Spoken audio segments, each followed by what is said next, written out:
Hey guys, how's it going? Welcome to a brand new video from me, Crypto Stu. So today I want to talk all about elephant money futures. So it's been a while since I've done a video. To be honest, I normally only do them when I've made changes or released a new version of a calculator. But there's been a couple of videos come out in futures recently. Some of the details haven't been quite right.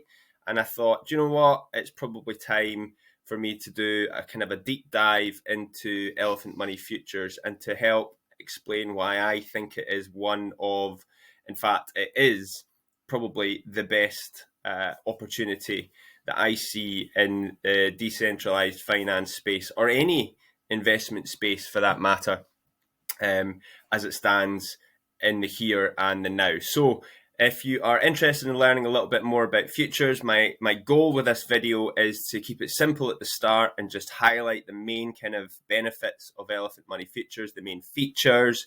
We'll then go into the website and I'll explain the numbers that you can see on the DApp. We'll then have a look through some of the sustainability features, and we'll have a look at June analytics. And so as the video progresses, we're going to go more of a deep dive to really help your understanding, because I do think it's important if you're going to be investing money into something that you have a good understanding of, how it works and where the yield is coming from, because that's going to give you confidence in the system. But I'm also aware that some of you don't want all that information, or maybe you're just not ready for that information at this stage. And so I'm going to keep it simple at the beginning. If that's enough information for you, you can stop the video then.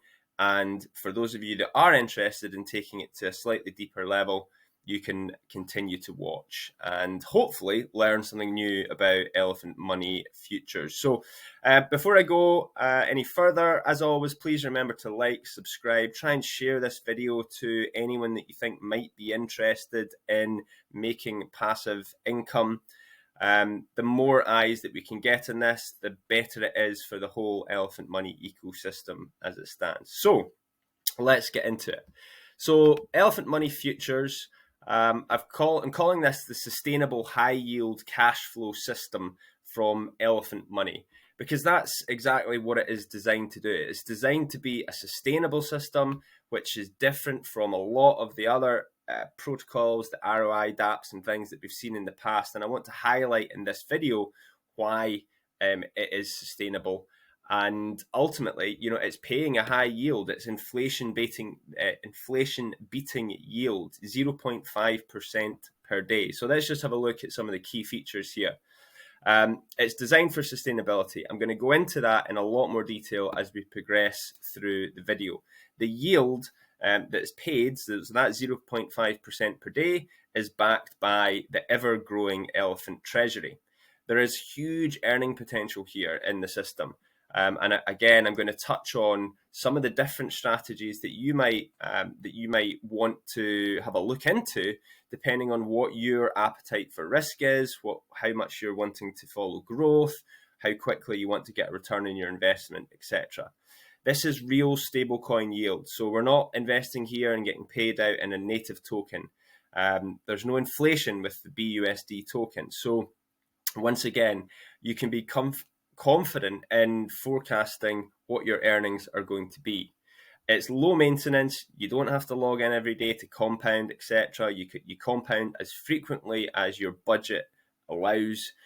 So you really only need to log into the Elephant Money dApp, perhaps a couple of times a month, if that ends up being your schedule. Maybe it's once a quarter. It's also very flexible in terms of the strategy that you use. And again, that also leads into the sustainability features that we're going to be talking about later on. So what makes this different then? A couple of key points here. As I've mentioned already, the yield is paid in BUSD, in a stable coin. So you don't need to worry about investing or buying a token, locking it up, and then by the time that you've actually grown your token count to a level that is going to be earning you a significant amount on a daily basis, the token has depreciated in value so much that you're never going to be able to achieve a return on your investment. So this is BUSD in, BUSD out. It means it's cash flow focused, which you can see there on the fourth point, and I'll talk about that as we get there. The tokenomics are sustainable. You're going to have to bear with me. You can either take my word for that at the moment, or you can listen on to later in the video where we talk in much more detail about what the sustainability tokenomics are. There is a huge earning potential. For example, you could start with $200, make a monthly deposit of $200, and within 4.5 years, your futures balance would be 1.5 million. Now, I'm not saying that that is what you should do, but it's just to kind of illustrate the earning potential that's out there. A couple of the key features: you must deposit more money in order to compound your rewards. That's a key distinction between some of the other yield generating dApps that we've seen in DeFi up until this point. Another key feature is that when you do claim or you withdraw the rewards, that will be deducted from your balance. And again, this has hugely significant implications on the overall debt and liability that the system manages to accrue over time. Rate limiters are in place. So this kind of puts, it dampens down the effect of hyper compounding. So I'll explain what the rate limiters are when we get into the detail stuff, but suffice to say, the more you compound, your reward rate is going to start coming down over time.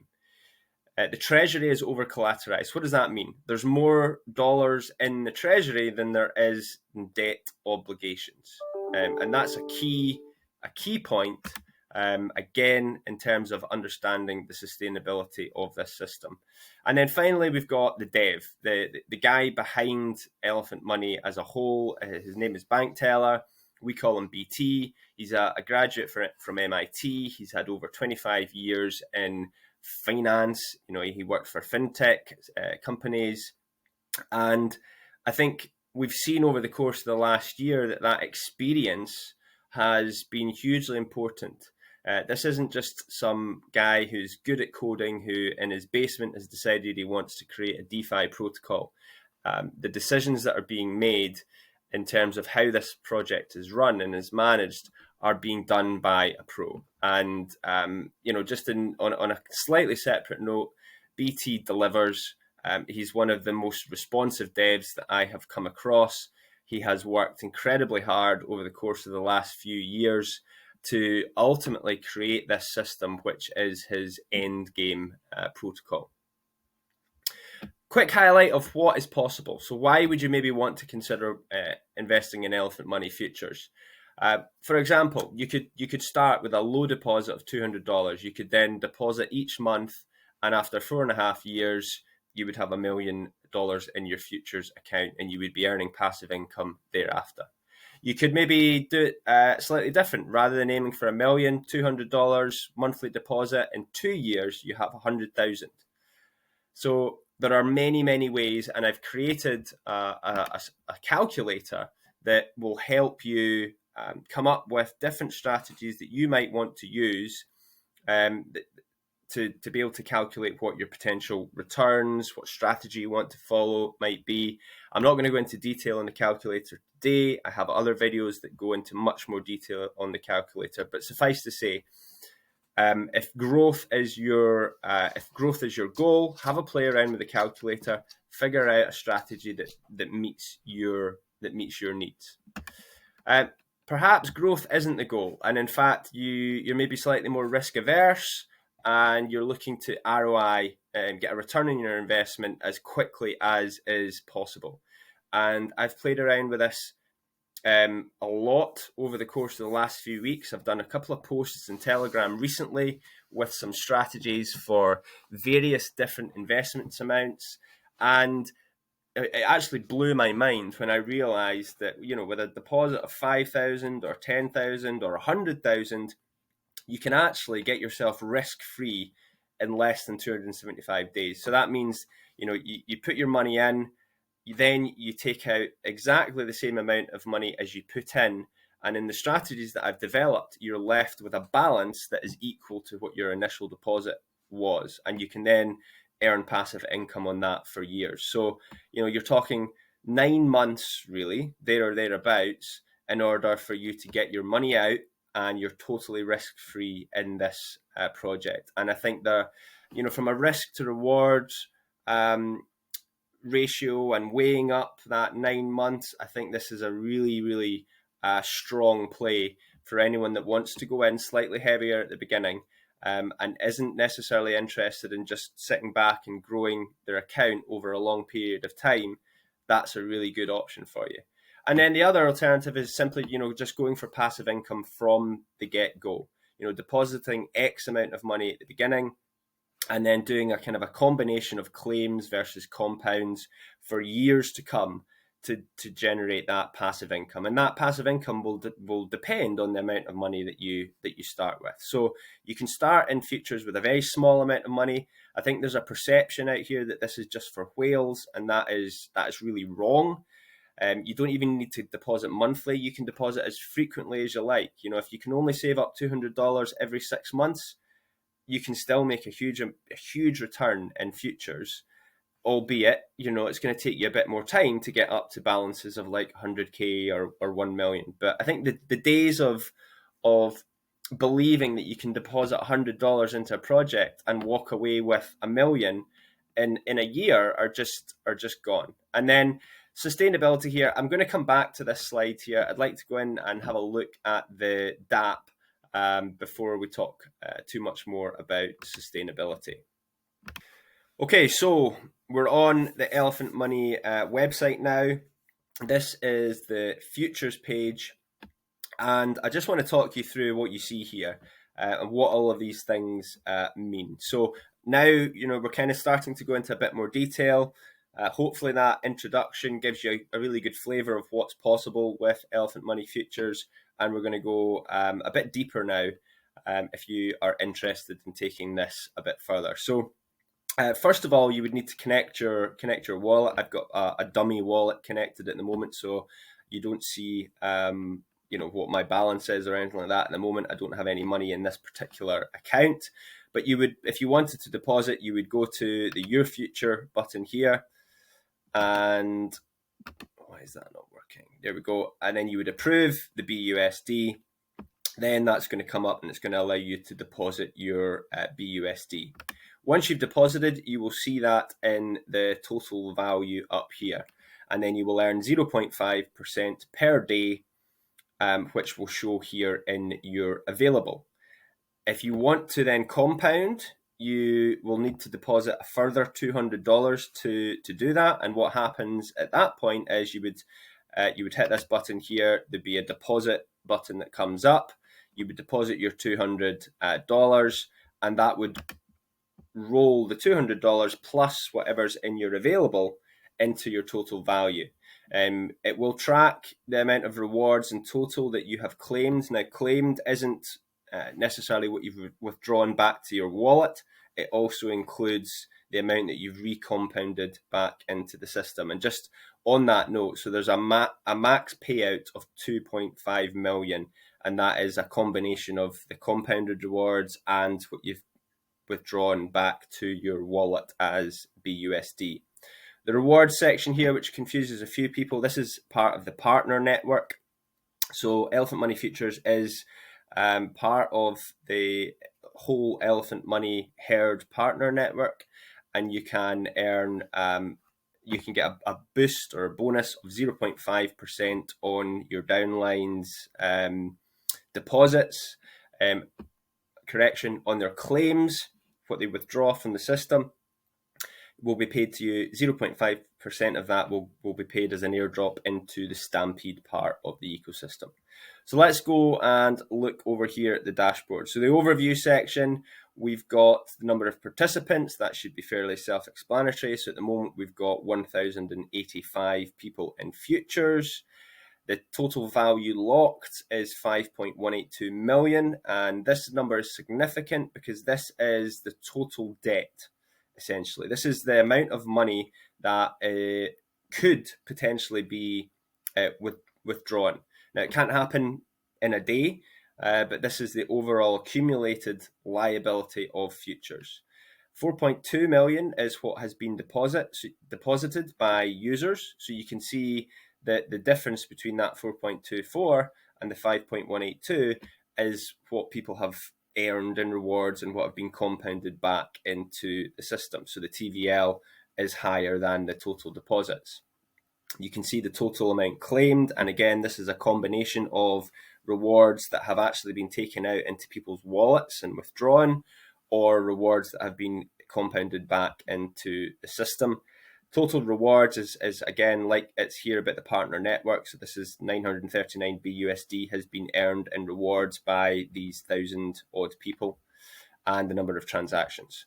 And then if we go here to the yield, okay, so this is where it starts to get interesting and also, unfortunately, a little bit more complicated. So daily liabilities is a function of the TVL, the total value that's locked. So you'll see that this number is 0.5% of this number here. So on any given day, this is what the liabilities of the system are. The BUSD buffer pool and the BUSD treasury are essentially where your money go when you deposit into the futures contract. And I'm going to bring up another diagram in just a second that helps explain exactly how all that works. And then the elephant treasury, which is the big beast. This is the treasury that backs all the yields within the elephant money ecosystem. And we can see that there has 131 trillion, which is valued at $18.1 million at the moment. Okay, so let's jump in. And if you weren't aware, there is a full elephant money wiki, which if you go into the library here, under documentation, it will pull up this elephant money wiki. And I was fortunate enough to have been involved in writing this wiki. So I know the future system pretty well. And if you've got any questions, feel free to hit me up on Telegram or make a comment here in the YouTube video. Okay, so looking at the wiki here, specifically, I want to have a look at these deposit and claim mechanics. So you can see this flow chart, which I put together, that helps us understand what happens, the flow of money within the elephant money ecosystem, and it will make sense when we go back and look at the BUSD buffer pool and the BUSD treasury.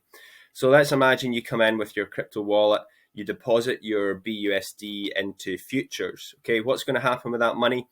90% of what you deposit goes into the BUSD treasury. So if we go back in here, we can see that BUSD treasury currently has $103,000. So what happens with that money from the BUSD treasury? So on a daily basis, the BUSD treasury buys elephant token. It's the part of the buyback program. And so the elephant token is then bought, and the tokens themselves and the value of those tokens are put into the elephant treasury. And so this is why we've seen such significant growth of the elephant treasury since futures began, because 90% of people's deposits are going into directly, essentially, via the BUSD treasury. They're going into that elephant treasury. And that is the elephant treasury is the multiplier of yield. And I'll explain more about that when we go into starting to look at the sustainability metrics. 10% of your deposit goes straight into this BUSD buffer pool. Okay, so if we go back here, we can see that the buffer pool at the moment has 311,000. So this is the 10% of people's deposits. And the way that it works is that when someone makes a withdrawal from futures, when they claim their available rewards rather than compounding them, that initially is paid by the buffer pool. Okay, so that buffer pool is like the liquid funds that are just sitting there, and their sole purpose is to pay people's claims, people's rewards. Okay, now if there's not enough money in the buffer pool, that's where the elephant treasury kicks in. It then sells the elephant token, converts that to BUSD, and will then step in and pay out the claim. Okay, so it's kind of similar in some ways as what you see in regular traditional banking. Okay, so the bank will take 10% of your deposit and will keep it, in-house, and that kind of fractional reserve banking system, ultimately the system is supposed to be able to sustain itself by just paying out via those 10%. And that allows the bank to then go and invest the other 90% in government bonds and other assets that will make where the goal is to make the bank money long term. The difference is in elephant money futures is, we're not putting that 90% into a 5-year government bond. It's a liquid asset. It's the elephant token. Because of the tokenomics in the elephant token itself, and the kind of the combination of the different treasuries and the graveyard, etc. The elephant token is designed that over time it's going to just keep going up in value. And it's fully liquid, so it can be sold at any time to cover any liabilities that the BUSD buffer pool cannot finance. So going back in here, you've got the elephant treasury. I think I've explained all of this, and the question mark here just gives you a rundown of some of the key features of elephant money futures. Okay, so to kind of summarize where we've got to at the moment, I've covered kind of the main features and benefits of elephant money futures. We've had a look here at the DApp and how that works, and I've tried to explain these numbers.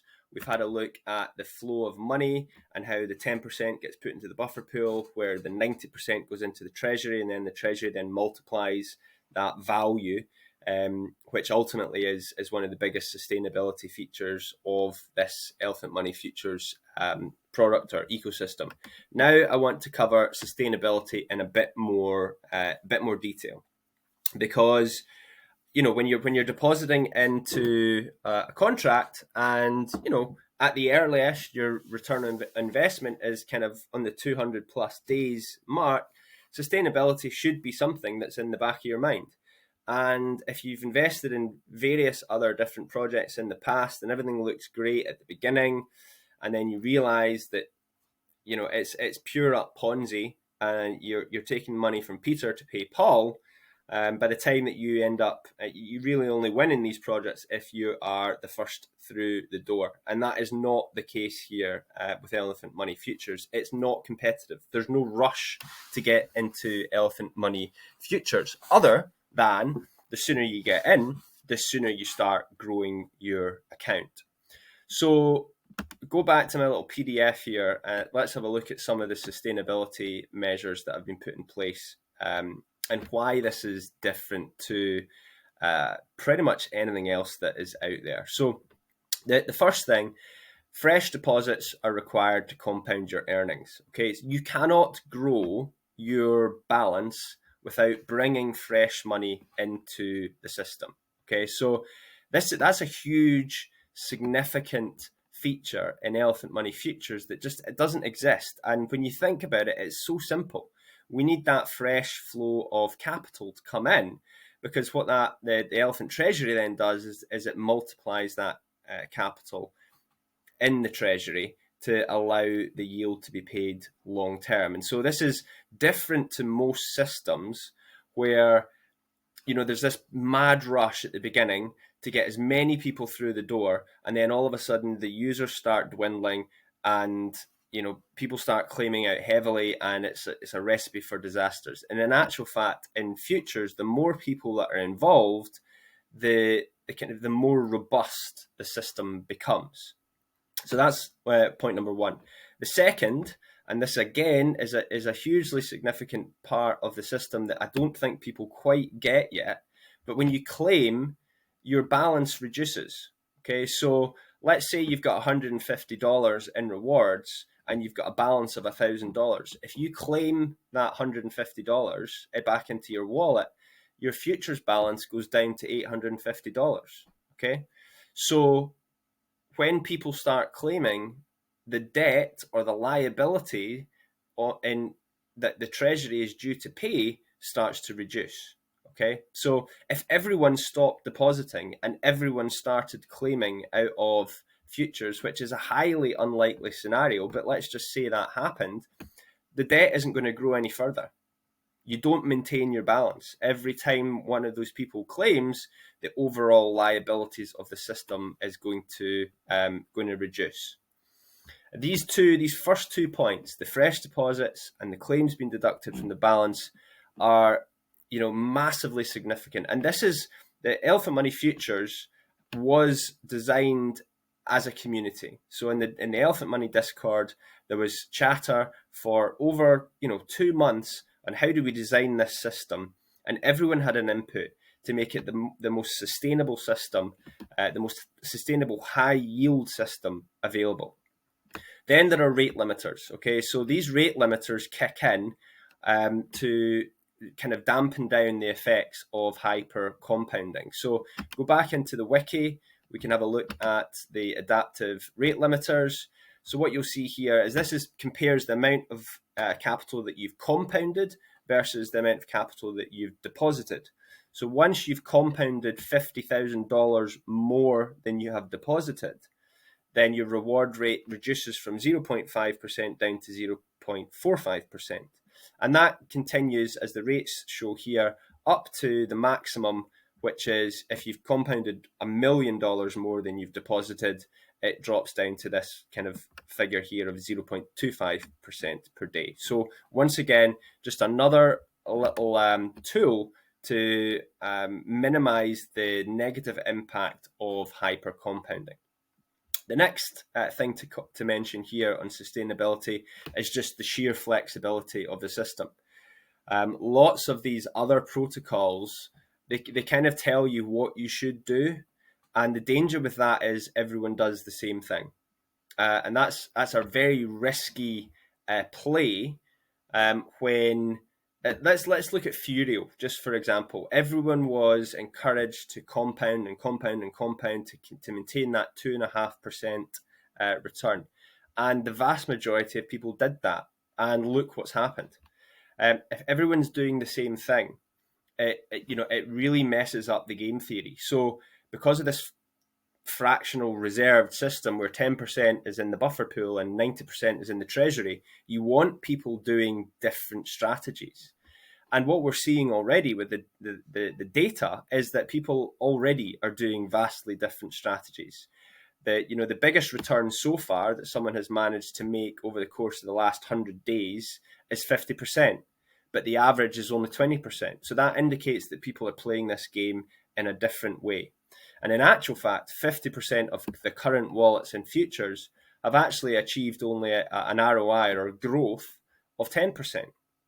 And so with these different, and this is what the banking industry counts on, it counts on people doing different things with their money and not everyone needing to withdraw their money at the same time. And so again, added to these, the deposits needed to compound, the claims being deducted from your balance, the rate limiters, this is just another tick on the box for sustainability.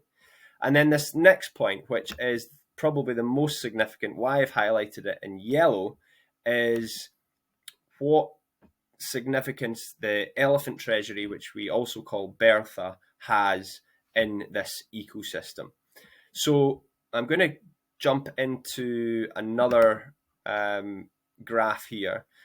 This graph is something that I track manually in my tracking dashboard. I'll also show you some June stats on this as well.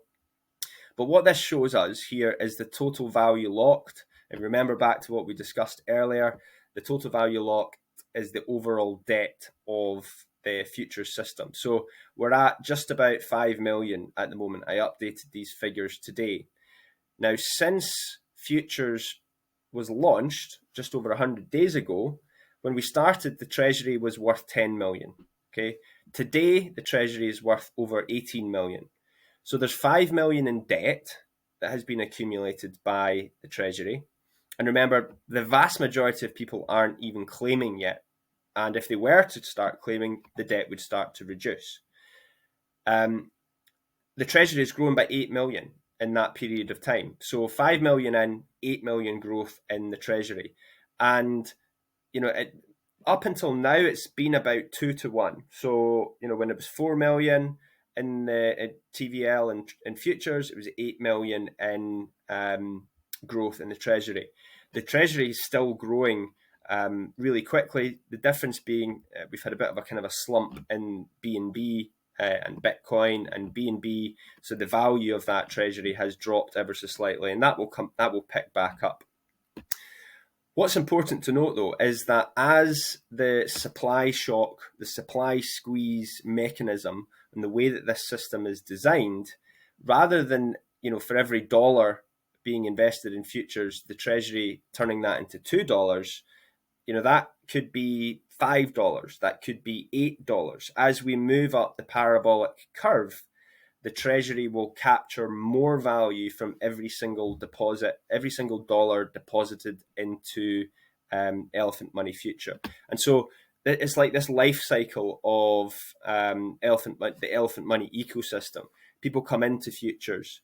The futures deposits are then put into the Treasury. The Treasury then multiplies the value of those deposits, and then that's then used to pay out a smaller proportion of rewards through elephant money futures. It's this really well designed ecosystem, and this is the key to elephant money's overall sustainability. This is what differentiates it from other kind of way more Ponzi focused systems, is the elephant treasury. That is the differentiator.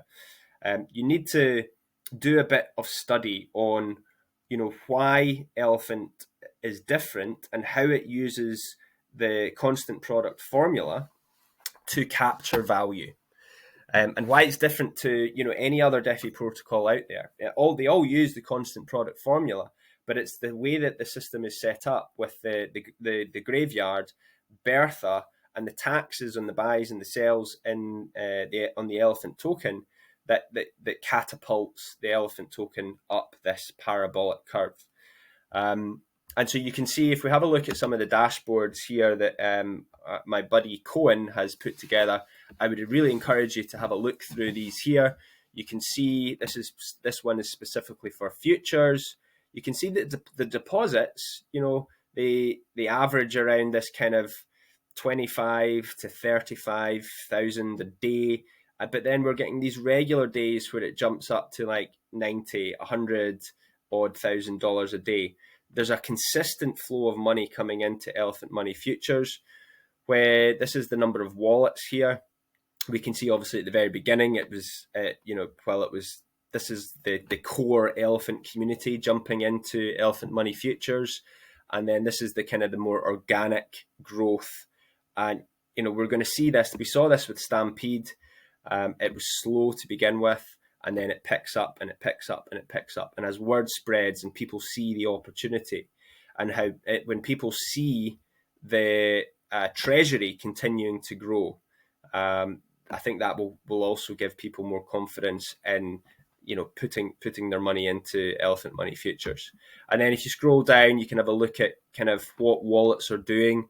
So this is where we see that 50% of the wallets so far haven't even achieved a 10% return yet, so they're not compounding. So that, again, it's just another sustainability fact, that because of that $200 minimum to compound, some people, people who maybe don't have as much cash lying around, are compounding less frequently. Now, their return is still going to be fantastic over time, but again, it puts less strain on the overall ecosystem.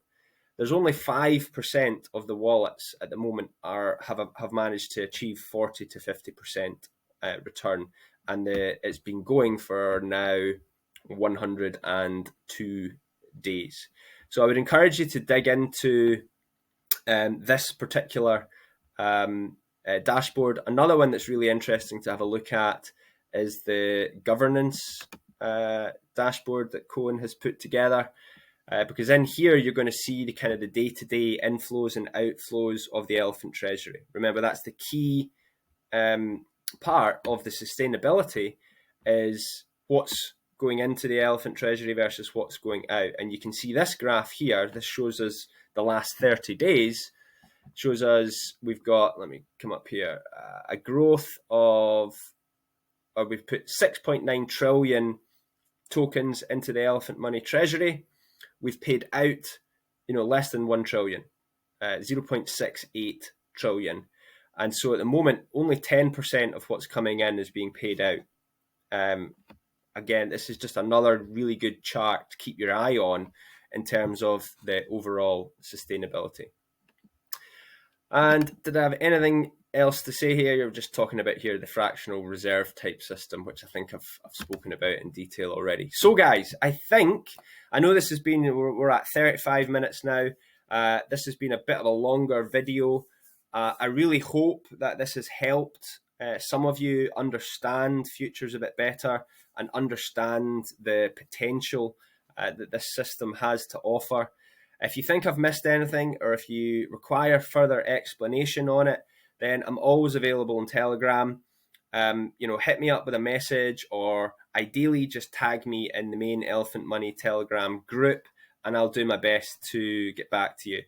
I would encourage you to go out and do a bit more research on the constant product formula and the supply shock. And I think Elephant Money Herd on YouTube is probably the guy to go to learn a bit more about that. He did a video just a couple of days ago on supply shock. That's worth a watch.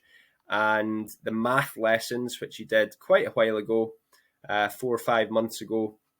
These are all really good. You're going to have to sit down and actually pay attention to what's being said. If you're interested in the system, if you're interested in kind of understanding why your money is pretty safe in Elephant Money, then I would encourage you to watch these. But that's it for today, guys. And once again, please remember to hit like and subscribe. And I'll speak to you all soon. Cheers.